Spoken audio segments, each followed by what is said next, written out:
మనకి కంచి కామాక్షి అమ్మవారి యొక్క వైభవం చెప్పడానికి పెద్దలు తేలికగా ఒక మాట చెప్తూ ఉంటారు.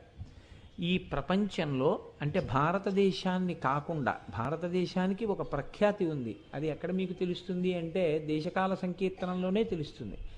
అందుకే మనం ఏదైనా అసలు కార్యక్రమం ప్రారంభిస్తే జంబూద్వీపే భరతవర్షే భరతఖండే మేరోహో దక్షిణ దిగ్భాగే అంటూ దేశకాల సంకీర్తనం చేస్తాం. జంబూద్వీపం భరతవర్షం భరతఖండం వేదభూమి. ఇక్కడ ఒకానొకప్పుడు ఇంద్రుడు విడిచిపెట్టినటువంటి మృగం పరిగెత్తింది. ఈ ప్రాంతంలో మాత్రమే వైదిక కర్మాచరణానికి యోగ్యమైనటువంటి స్థితి ఉంటుంది. అందుకే ఇక్కడ అవలంబించాలి తప్ప వేరొక చోటికి వెళ్ళి వైదిక కర్మ చెయ్యవచ్చా అంటే దానివల్లంత ఉపయోగం ఉంటుంది అని శాస్త్రం చెప్పలేదు. ఇవి యోగ్య భూములు కనుక అందుకే మనం జంబూద్వీపంలో ఉన్నాం, భరతవర్షంలో ఉన్నాం, భరతఖండంలో ఉన్నాం అంటూ ఆ దేశకాల సంకీర్తనమునందు దాన్ని మనం ఎప్పుడూ కూడా జోడించి చెప్తూ ఉంటాం. కేవలము భరతఖండం కాకుండా ప్రపంచపటాన్నంతటినీ చూస్తే అమ్మవారి యొక్క చాలా శక్తివంతమైనటువంటి స్థానములు 64,000 శక్తిపీఠములు ఉన్నాయిట. ఈ 64,000 శక్తిపీఠములను దర్శనం చేస్తే ఎంత ఫలితం ఉంటుందో అటువంటి ఫలితం 3 శక్తిపీఠాలని చూస్తే చాలన్నారు. అప్పుడు మిగిలిన 63,997 పీఠముల యొక్క దర్శనం చేసినా చేయకపోయినా పర్వాలేదు. 3 పీఠములు తప్పకుండా చూడాలి మనుష్య జన్మలో అని. అందులో పంజాబ్ రాష్ట్రంలో ఉండేటటువంటి జలంధర్ అనబడేటటువంటి నగరంలో ఉన్నటువంటి అమ్మవారి యొక్క పీఠాన్ని జలంధర పీఠము అని పిలుస్తారు. ఆ పీఠంలో ఉండేటటువంటి అమ్మవారి దర్శనం చాలా గొప్ప శక్తివంతమైనటువంటి దర్శనం కాబట్టి అక్కడ అమ్మవారి దర్శనం చెయ్యాలి అని. 2 ఓడ్యాన పీఠం. ఓడ్యాన పీఠం అంత శక్తివంతమైన పీఠం. 3 దక్షిణ భారతదేశంలో ఉన్నటువంటి కాంచీ పీఠం. మళ్ళీ ఈ 3 కూడా దర్శనం చేయలేని వాళ్ళు ఏ ఒక్కటి చేస్తే చాలని అడిగారు. ఒక్క కంచి వెళ్ళి కంచిలో కామాక్షి అమ్మవారి దర్శనం చేస్తే చాలు అని. అందుకే అయోధ్య, మధుర, మాయా, కాశీ, కాంచి, అవంతిక, పురి, ద్వారవతి చైవ సప్తైతే మోక్షదాయక అని శాస్త్రం. ఈ 7 నగరములు మోక్ష నగరములే. వాటి ప్రవేశమే మోక్షానికి అర్హతనిస్తుంది.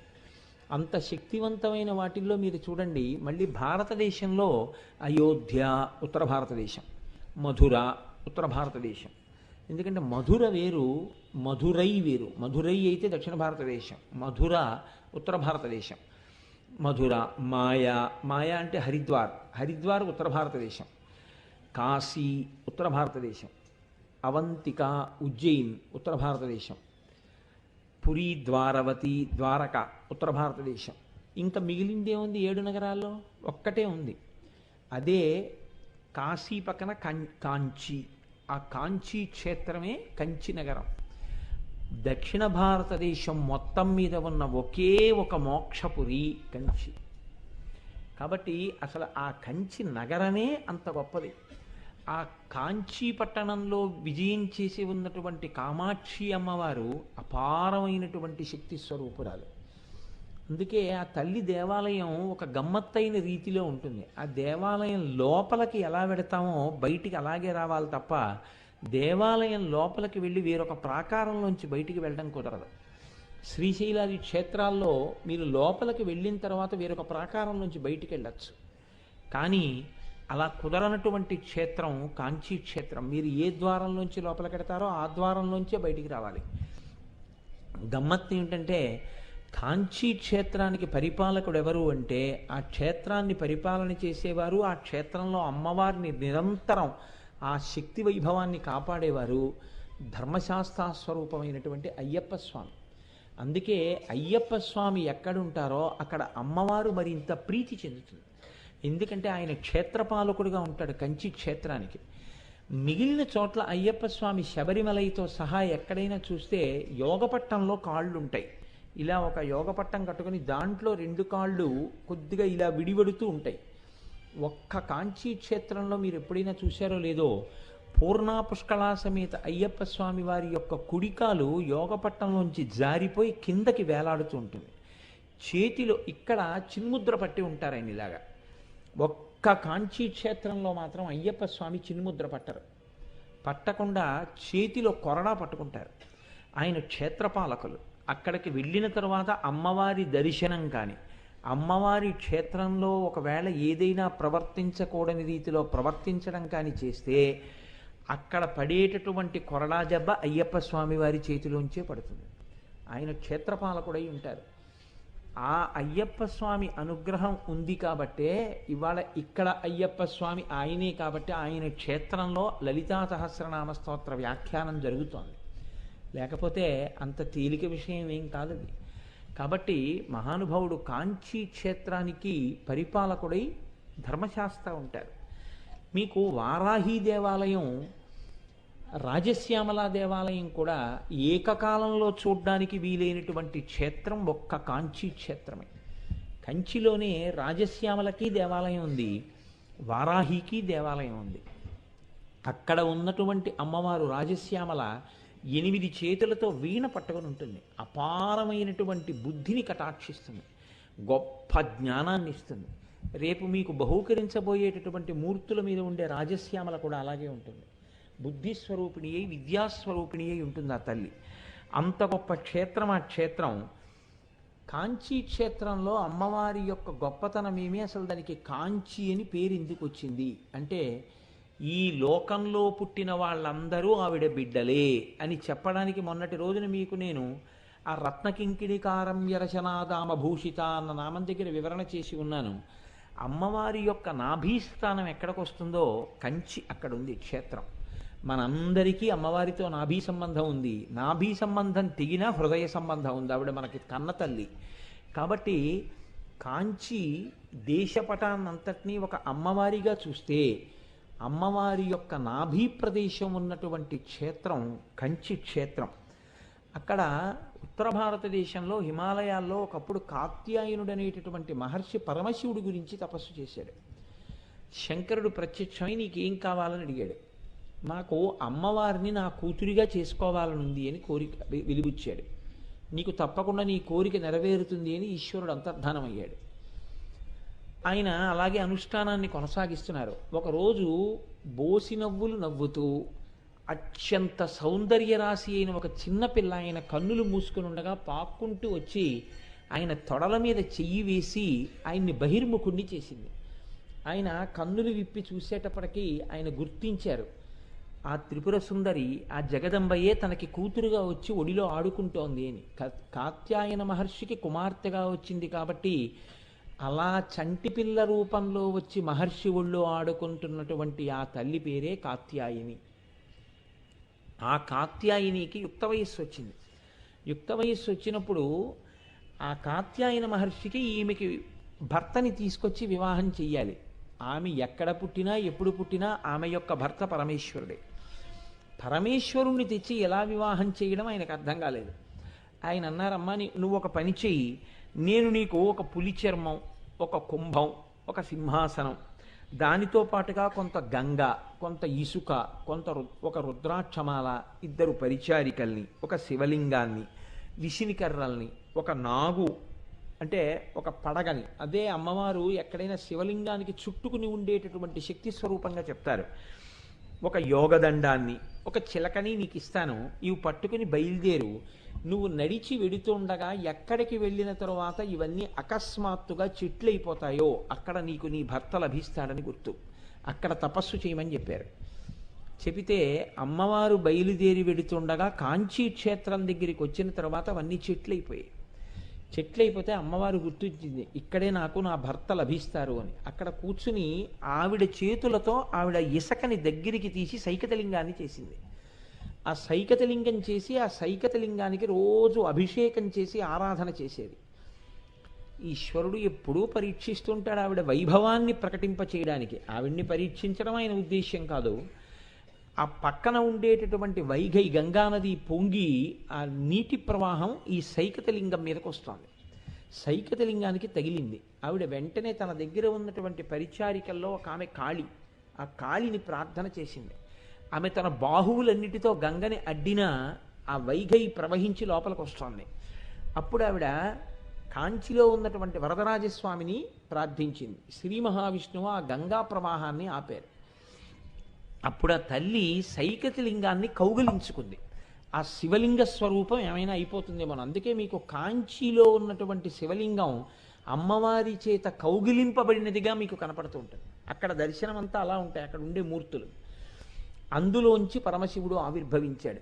ఆవిర్భవించి ఆమెని స్వీకరించాడు ఏకామ్రేశ్వరుడు అన్న పేరుతో. అక్కడ వేదము చెట్టుగా వచ్చింది. ఆ వేదము చెట్టుగా రాబట్టే 4 కొమ్మలు 4 రకాలైనటువంటి మామిడి పళ్ళు పండుతాయి. 4 కొమ్మలకి పండిన మామిడి పళ్ళు 4 రుచులతో ఉంటాయి. ఆ మామిడి పండు నిస్సంతులైనటువంటి స్త్రీలు కానీ పురుషులు కానీ తీసుకుంటే బిడ్డలు పుడుతూ ఉంటారు. అంత పరమ పవిత్రమైనటువంటి వృక్షం. ఆ మామిడి చెట్టు కింద కూర్చునే అమ్మవారు తపస్సు చేసింది. అక్కడే ఈశ్వరుణ్ణి భర్తగా పొందింది. అందుకని అది ఏకామ్రేశ్వర క్షేత్రమై శివకంచి కంచి కామాక్షి అయి అమ్మ అక్కడ వెలిసింది. అమ్మవారి పూజా విధానాన్ని రూపకల్పన చేసినటువంటి వ్యక్తి దుర్వాసో మహర్షి. ఇప్పటికీ కాంచీ క్షేత్రంలో అమ్మవారికి సంబంధించినటువంటి ఉత్సవాలు కానీ అమ్మవారికి సంబంధించినటువంటి పూజలు కానీ దూర్వాసో మహర్షి ఎలా నిర్ణయం చేశారో అలాగే జరుగుతాయి.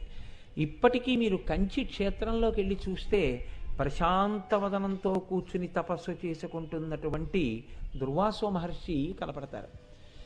కంచి క్షేత్రంలో ఉన్న గొప్పతనం ఏమిటంటే, మీరు అమ్మవారి యొక్క అద్దాల మంటపం దగ్గరికి వెళ్ళి ఆ మంటపం యొక్క కిటికీలోంచి చూస్తే అంతరాలయంలో ఉన్నటువంటి మూల విరాట్ దర్శనం అవుతుంది. అలా ఉంటుంది అమ్మవారి దేవాలయం. అమ్మవారి దేవాలయానికి ఉన్నటువంటి 24 స్తంభాలని గాయత్రి మంటపం అని పిలుస్తారు. ఆ 24 స్తంభాలే గాయత్రి మహామంత్రంలో ఉన్నటువంటి 24 బీజాక్షరాలు. అందుకే ఎవరైనా సరే కామాక్షి అమ్మవారి దగ్గరికి వెళ్ళి ఆవిడ ఎదురుగుండా కూర్చుని తమ కష్టం చెప్పుకుంటే తీరకపోవడం అన్నది ఉండదు. ఎవరికి ఏ కోరికైనా సరే ఆమె తీర్చగలదు. ఎందుకు తీర్చగలదు అంటే ఆవిడ పేరే కామాక్షి. అక్షి అంటే కన్ను, క అంటే బ్రహ్మశక్తి, మ అంటే విష్ణుశక్తి. బ్రహ్మశక్తి సరస్వతి, విష్ణుశక్తి లక్ష్మి. ఆవిడ పాదముల మీదకి వెళ్ళి పడినవాడికి ఐశ్వర్యం కావాలంటే ఐశ్వర్యం వస్తుంది, సరస్వతీ కటాక్షం కావాలంటే సరస్వతీ కటాక్షం వస్తుంది. విజయాలు కావాలని అమ్మవారిని ఆరాధన చేసి కాంచి క్షేత్ర వైశిష్ట్యం చేత కామాక్షి అమ్మవారి అనుగ్రహం చేత విజయం పొందినటువంటి రాజులు ఎందరో ఉన్నారు. అమ్మవారి అనుగ్రహంతో సంతానం పొంది అమ్మవారి అనుగ్రహంతో అపారమైనటువంటి సరస్వతీ కటాక్షాన్ని పొందినటువంటి దండి, తిరునావక్కరసు వంటి మహాకవులు ఉన్నారు. కాబట్టి అమ్మవారి అనుగ్రహంతో పొందనటువంటిది లేదు.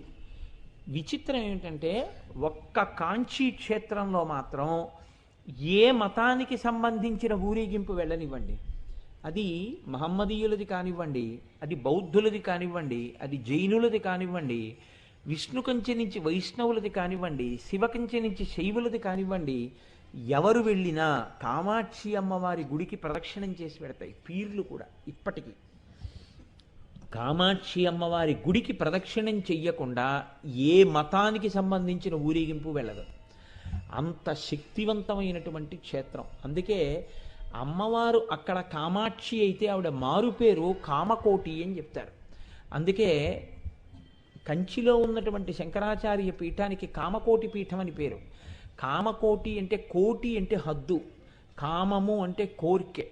ఆమె ఎందుకు కామాక్షి కామదాయిని అవుతుంది అంటే ఆమె యందు సరస్వతీ శక్తి, లక్ష్మీశక్తి, ఆమె యందే పార్వతీ శక్తి, 3 శక్తులు కలిగి ఉన్నటువంటి మూలపుటమ్మ. కాబట్టి ఆవిడ ఏదైనా ఇవ్వగలదు. ఆ కామాక్షి కామదాయిని, కోరిన కోరికలు తీరుస్తుంది. ఆ తల్లి అనుగ్రహం ఎంత గొప్పగా ఉంటుంది అంటే ఒక్కసారి అమ్మవారి దేవాలయ ప్రవేశం చేసి నమస్కరించినటువంటి వాడు నేను ఇది పొందలేకపోయాను అని వెనక్కి వచ్చినటువంటి సందర్భం ఉండదు. నిజాయితీగా ప్రార్థన చేయడం అన్నది జరిగితే. మీకు ఇంకా గొప్ప విషయం చెప్పాలి అంటే బాగా మీరు విచారణ చేసి చూస్తే, నేను ఈ విషయంలో ఏమీ పొరపాటు మాట అంటలేదు, కామాక్షి అమ్మవారికి కామకోటి పీఠానికి అభేదం. ఎందుకో తెలుసా అండి? కామాక్షి కోరికలు ఇస్తే ఆ కోరికలు తీర్చగలిగినటువంటి శక్తియే కామకోటి పీఠం. కోటి అంటే హద్దు, కామం అంటే కోరిక. హద్దులతో కూడిన కోరికలు ఉంటాయి. ఒక ఉదాహరణకి నాకు బాగా వేదం రావాలి, ఒక బ్రహ్మచారి కోరికే, ఎవరి వల్ల తీరాలి?